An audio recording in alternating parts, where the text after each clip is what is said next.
La France est aujourd'hui la putain d'Israël. Nous sommes une colonie israélienne.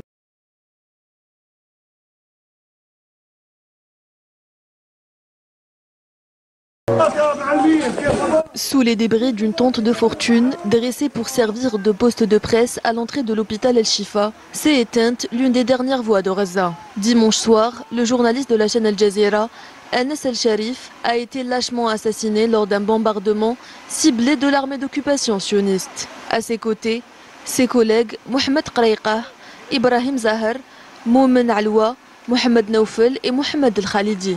Ils couvraient encore une fois le quotidien des Palestiniens assiégés lorsque le missile les a frappés. Né et grandi sous le blocus et les bombardements, Anas avait choisi le journalisme pour briser le silence autour de Gaza. Très vite, il s'était imposé comme l'une des dernières voix à témoigner au nord du territoire, arpentant les rues éventrées et immortalisant inlassablement la destruction, la famine, les exodes forcés, les visages asphyxiés par la poussière et la peur. يا أنس وصل رسالتي للعالم وصل رسالتي للعالم نحن نبان الآن نقصف.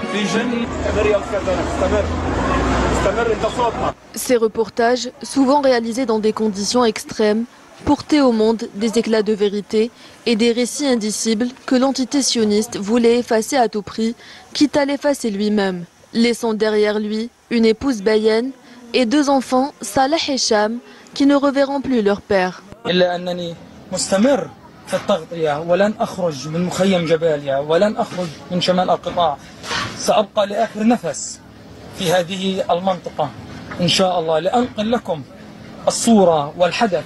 Ciblé depuis des mois par l'armée d'occupation sioniste, un contrat avait été placé sur sa tête quelques jours seulement avant sa mort, sous prétexte qu'il travaillait sous les ordres du Hamas. Une accusation sans preuve, brandie pour justifier un énième assassinat, commis de sang-froid pour museler la réalité et couvrir les massacres passés et à venir. L'armée israélienne cible particulièrement les journalistes dronistes, ceux qui opèrent des drones. Pourquoi? Parce que les drones permettent de cartographier l'ampleur des désastres à Gaza et aussi de montrer ces désastres à une échelle humaine. Il y a aussi la manière dont Israël peut tuer délibérément des journalistes qui portent, comme tu l'as dit tout à l'heure, l'insigne presse. Les autorités israéliennes et le ministère de la Justice en tête avaient développé tout un tas de stratagèmes pour faire couler toute tentative d'enquête de la part de la justice internationale, la Cour pénale internationale notamment.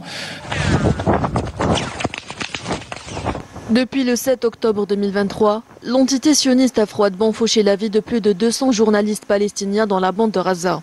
Un chiffre macabre qui surpasse toutes les statistiques mondiales des dernières décennies. Une hécatombe préméditée qui transforme le silence en arme et le journalisme en cible à abattre.